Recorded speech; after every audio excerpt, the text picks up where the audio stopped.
Hi అండి. Welcome to my channel. ఇవాల్టి వీడియోలో చాలా సింపుల్‌గా ఇంకా టేస్టీగా చేపల పులుసు ఎలా చేసుకోవాలనేది చూపిస్తానండి. వీడియోనైతే స్కిప్ చేయకుండా చివరి వరకు చూడండి. అలాగే ఎవరైనా ఫస్ట్ టైం ఛానల్ చూస్తున్న వాళ్ళుంటే సబ్స్క్రైబ్ చేసుకొని పక్కనే ఉన్న బెల్ సింబల్‌ని యాక్టివేట్ చేసుకోండి. సో, దానివల్ల నేను ఎప్పుడు వీడియోలు అప్లోడ్ చేసినా మీకు నోటిఫికేషన్ రూపంలో వస్తుందన్నమాట. అన్నీ కూడా కరెక్ట్ మెజర్మెంట్స్‌తో చెప్పానండి.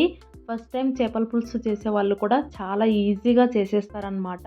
అంత సింపుల్‌గా ఉంటుంది. ఇంకా లేట్ చేయకుండా ఈ సింపుల్ అండ్ టేస్టీ చేపల పులుసు ఎలా చేసుకోవాలో చూసేద్దాం పదండి. ముందుగా మార్కెట్ నుంచి తెచ్చుకున్న చేపలనైతే శుభ్రంగా కడిగేసుకోవాలండి. దానికోసం ఫస్ట్ చేపల్ని ఒక వెడల్పుగా ఉండే గిన్నెలోకి తీసుకోవాలి. ఇప్పుడు చేపలలోకి ఒక స్పూన్ ఉప్పు, అలాగే ఒక స్పూన్ పసుపు వేసుకొని శుభ్రంగా 2-3 సార్లు నీళ్లు వేసుకొని నీళ్ళను వంచేస్తూ కడుక్కోవాలన్నమాట. ఉప్పు పసుపుతో పాటు మీ దగ్గర ఉంటే గనక ఒక నిమ్మకాయ రసం కూడా పిండుకొని కడుక్కోండి. నీసు వాసన లేకుండా ఉంటుందన్నమాట. ఇక్కడ నేనైతే ముక్కల్ని 2-3 సార్లు శుభ్రంగా కడిగేసుకున్నానండి. ఇప్పుడు చేప ముక్కల్ని మ్యారినేట్ చేసుకోవడం కోసం ఒక స్పూన్ ఉప్పు, ఒక స్పూన్ పసుపు, అలాగే ఒక స్పూన్ కారం వేసుకొని ఉప్పు, పసుపు, కారం అన్నీ కూడా చేప ముక్కలకి పట్టేలాగా బాగా కలిపేసుకోండి. కలుపుకునేటప్పుడు చేప ముక్కలకి ముళ్ళు ఉంటాయి కాబట్టి కొద్దిగా జాగ్రత్తగా కలుపుకోండి. చేప ముక్కల్ని ఇలా మ్యారినేట్ చేసి పెట్టుకోవటం వల్ల చప్పగా లేకుండా ఉంటాయండి. సో, ఇలా మ్యారినేట్ చేసుకున్న తర్వాత ఒక హాఫ్ అన్ అవర్ పాటు పక్కన పెట్టేసేయండి. అలాగే ఒక గిన్నెలోకి ఒక పెద్ద నిమ్మకాయ సైజ్ అంతా చింతపండు తీసుకోవాలండి. ఇక్కడ నేను తీసుకున్న చేప ముక్కలైతే 1 కేజీ అనమాట. 1 కేజీకి ఒక పెద్ద నిమ్మకాయ సైజ్ అంతా చింతపండుని తీసుకొని అందులో నీళ్లు వేసి చింతపండును కూడా నానబెట్టుకోండి. కేజీ చేపలకి ఇంత చింతపండు అయితే కరెక్ట్గా సరిపోతుందండి.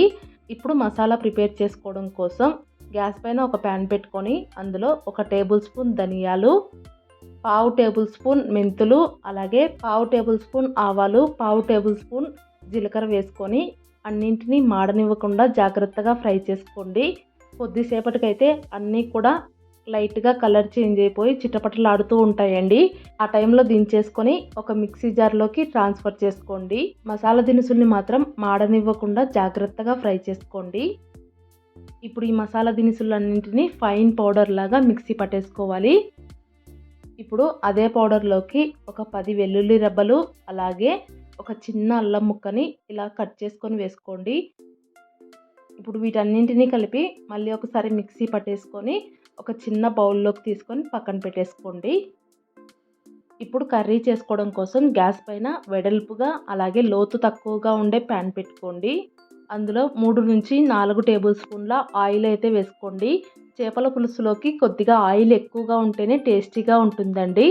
ఆయిల్ హీట్ ఎక్కిన తర్వాత సన్నగా కట్ చేసి పెట్టుకున్న ఒక ఉల్లిపాయ, అలాగే చీలికలుగా కట్ చేసి పెట్టుకున్న ఒక 2 పచ్చిమిరపకాయలు వేసుకొని రెండింటిని కాస్త ఫ్రై చేసుకున్న తర్వాత ఒక టమాటాని కూడా సన్నగా కట్ చేసుకొని వేసుకోండి. ఉల్లిపాయలు టమాటాలని మాత్రం వీలైనంత సన్నగా కట్ చేసుకొని వేసుకోండి. ఇప్పుడు వీటన్నింటినీ కొద్దిసేపు మంటని హై ఫ్లేమ్లోనే పెట్టుకొని కలుపుకుంటూ ఫ్రై చేసుకోవాలి. ఉల్లిపాయ టమాటా లైట్గా మగ్గిపోయి మెత్తబడిపోయిన తర్వాత కొద్దిగా కరివేపాకు కూడా వేసుకొని కలిపేసుకోండి. 1 నిమిషం పాటు ఇలా ఫ్రై చేసుకున్న తర్వాత ఇప్పుడు అందులో 1 స్పూన్ ఉప్పు, 1 స్పూన్ కారం, అలాగే 1 స్పూన్ పసుపు వేసుకోండి. ఇక్కడ నేను వేసుకునే స్పూన్ అయితే గమనించండి. నేనైతే కొద్దిగా పెద్ద స్పూన్తోనే వేసుకుంటున్నానండి.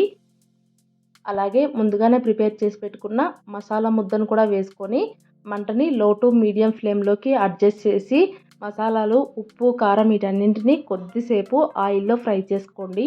1 నిమిషం పాటు ఇలా ఆయిల్లో ఫ్రై చేసుకుంటే సరిపోతుందండి.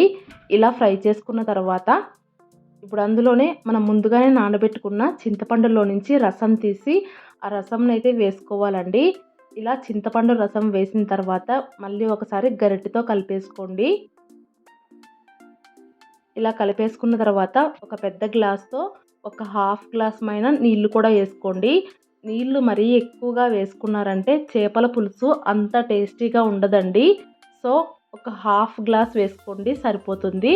ఇప్పుడు మూత పెట్టేసి పులుసు మొత్తాన్ని కొద్దిసేపు బాగా తెరలకాగనివ్వండి. ఇలా తెరులుతున్న టైంలో ముందుగానే మ్యారినేట్ చేసి పెట్టుకున్న చేప ముక్కల్ని వేసుకోవాలి.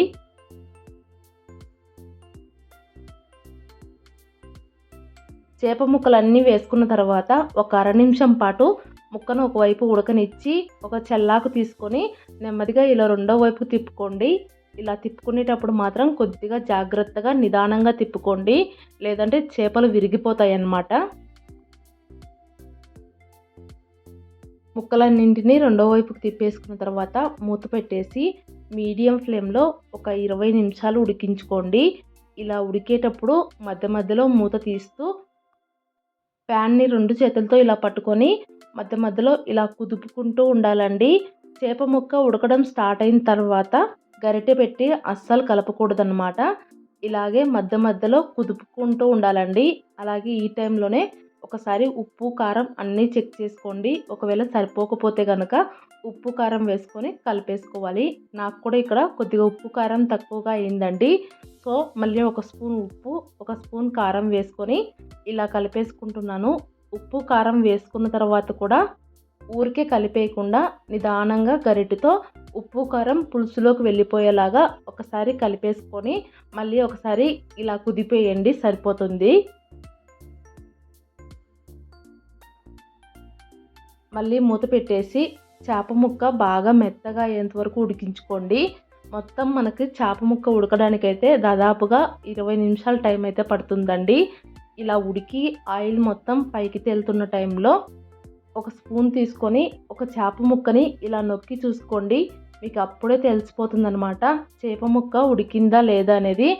ఉడికింటే కనుక కిందికి దించేసుకొని సన్నగా కట్ చేసి పెట్టుకున్న కొత్తిమీర వేసేసుకొని మళ్ళీ ఒకసారి ఇలా కుదిపేసేయండి. చేపల పులుసు రెడీ అయినమ్మటే కొద్దిగా లూజ్గానే ఉంటుందండి. అది చల్లారే కొద్దీ ఇంకా థిక్ గ్రేవీ లాగా అవుతుందన్నమాట. చేపల పులుసు రెడీ చేసుకున్న రోజు కంటే కూడా మళ్ళీ రోజుకి టేస్ట్ సూపర్గా ఉంటుందండి. ముక్క పులుసులో ఎంత బాగా ఊరుతుందో అంత టేస్టీగా ఉంటుందన్నమాట. మళ్ళీ రోజుకైతే సూపర్గా ఉంటుందండి. మీరు కూడా ఈ స్టైల్లో ఒక్కసారి చేపల పులుసు ట్రై చేసి చూడండి. చాలా చాలా బాగా వచ్చిందండి. ఈ వీడియో చూశాక మీరు కూడా ట్రై చేస్తారని అనుకుంటున్నానండి. ట్రై చేస్తే మీకు ఎలా కుదిరిందనేది కామెంట్ చేయడం మాత్రం మర్చిపోవద్దు.